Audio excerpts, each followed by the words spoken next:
A terrible accident has left the Deadliest catch family grieving a devastating loss. One of their bravest fishermen paid the ultimate price in the dangerous fight against the sea. The crew was caught in a deadly storm, and what started as a routine haul quickly turned into a fight for survival. How could something so routine turn so tragic? Let us uncover what really happened in those terrifying final moments that will make you fear the ocean like never before. With almost 60 pots already pulled and loaded, Jake's crew thought they were heading toward a huge payday.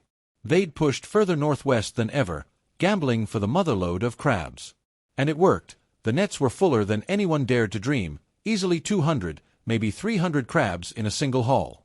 For a few hours, it was like all their hard work had finally paid off. Then the weather turned, fast. The wind picked up, the rain turned sideways, and what was once a promising day quickly became a life-and-death struggle. They knew they had to hurry up, finish their work, and return home to their families. But it wasn't just the wind. Something else was about to go terribly wrong. Before we go any further, it's clear this accident was far more devastating than anyone could have prepared for, and what came next will leave you completely stunned. Captain Jake's excitement turned to worry as a strange beep echoed from the sonar. It wasn't a sound they were used to, and it got everyone's attention. Jake knew the sea's signals well enough to understand that when something feels wrong, you don't ignore it. He ordered his crew to prepare for the worst.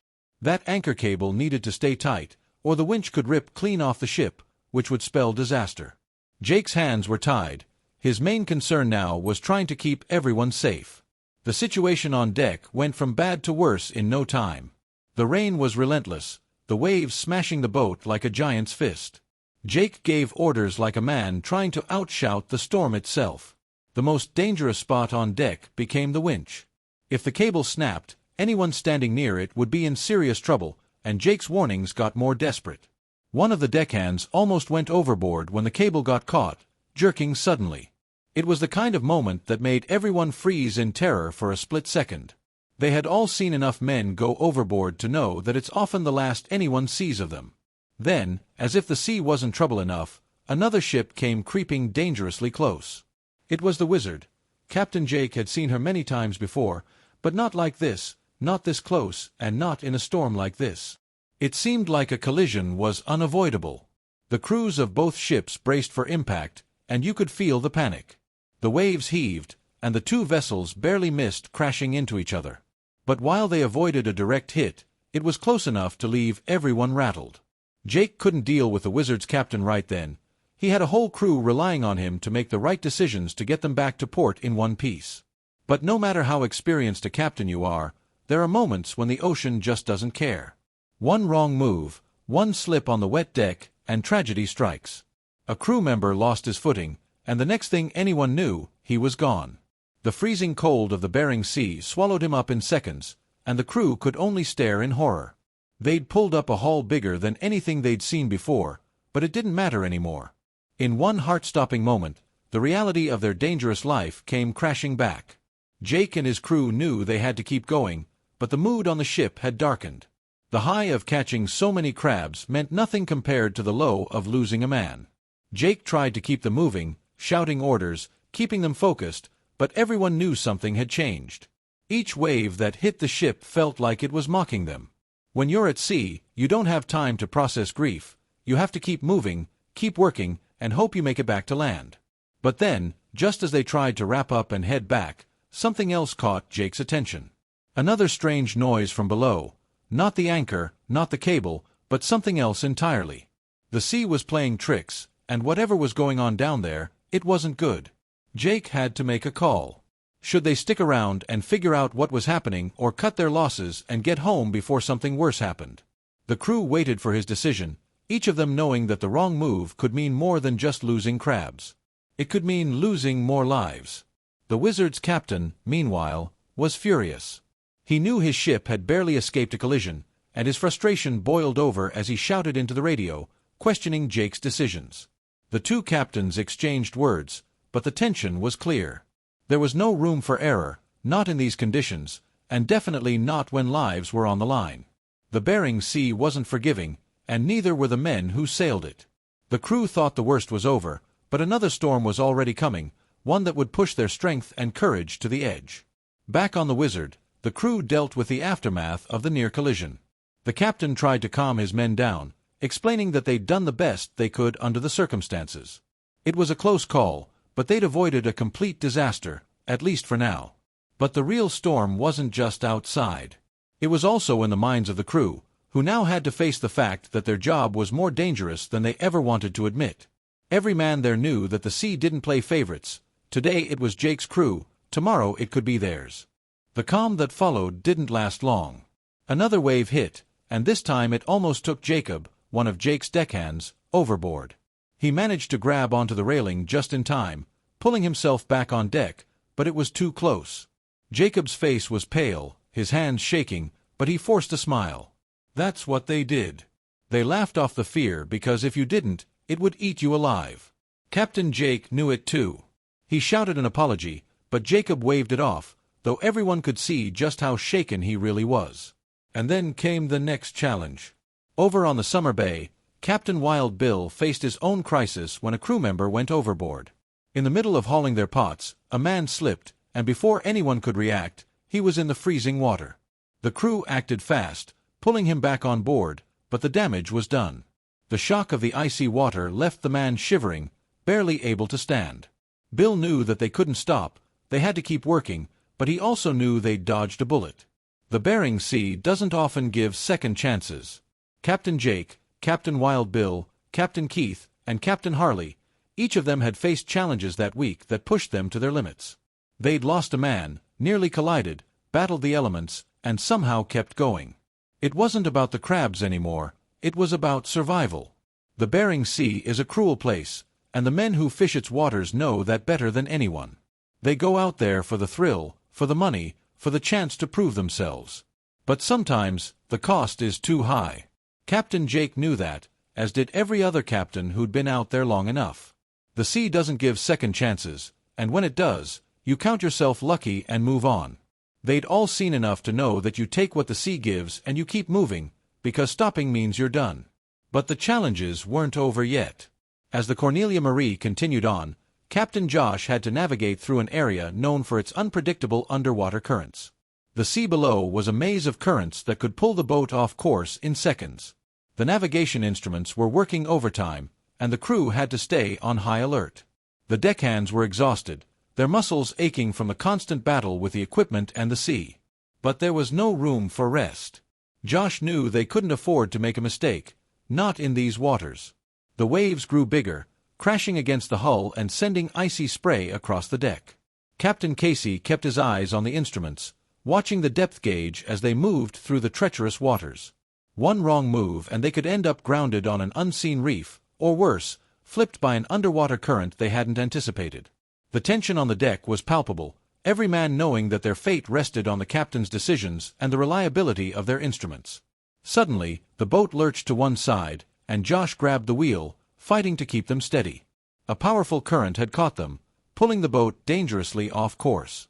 The crew scrambled to adjust, their hearts pounding as the deck tilted under their feet. Casey shouted orders, his voice barely audible over the roar of the wind and waves. They had to counter the current, fight against the pull, or risk being dragged into even more dangerous waters. The crew moved like a well-oiled machine, each man knowing his role and executing it with precision. They adjusted the lines, balanced the pots, and worked to steady the ship. It was moments like these that defined a crew, how they reacted when everything seemed to be going wrong. And somehow, they managed it. The boat slowly righted itself, the instrument stabilizing, and Josh let out a breath he hadn't realized he was holding. They had made it through, but the relief was short-lived. The sea didn't give them time to celebrate. Back on the Wizard, Captain Keith was facing his own nightmare.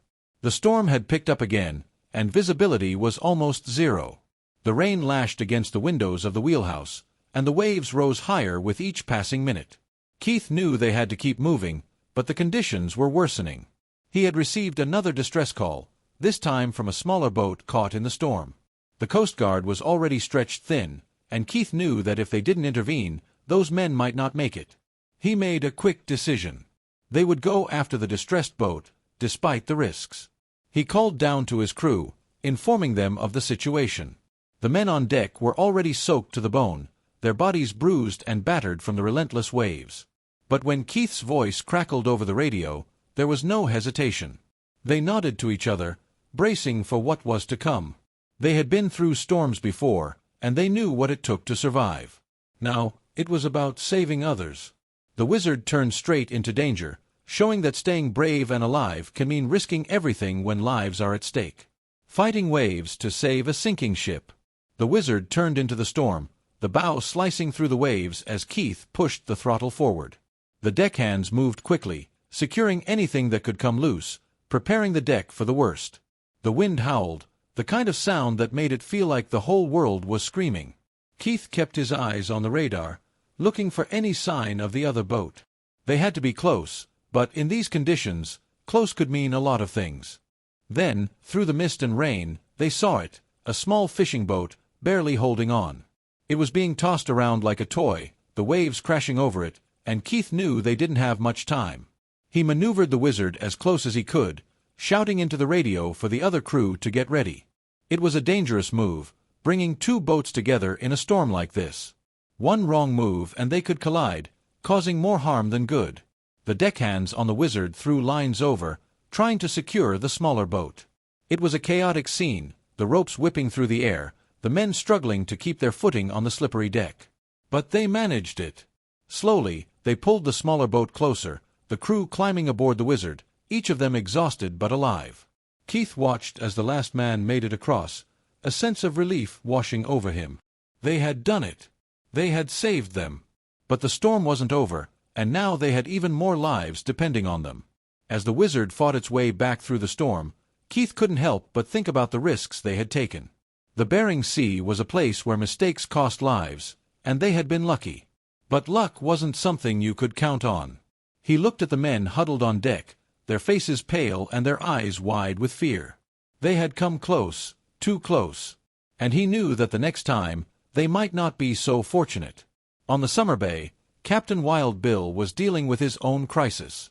The storm had reached them, and the deck was a dangerous place to be.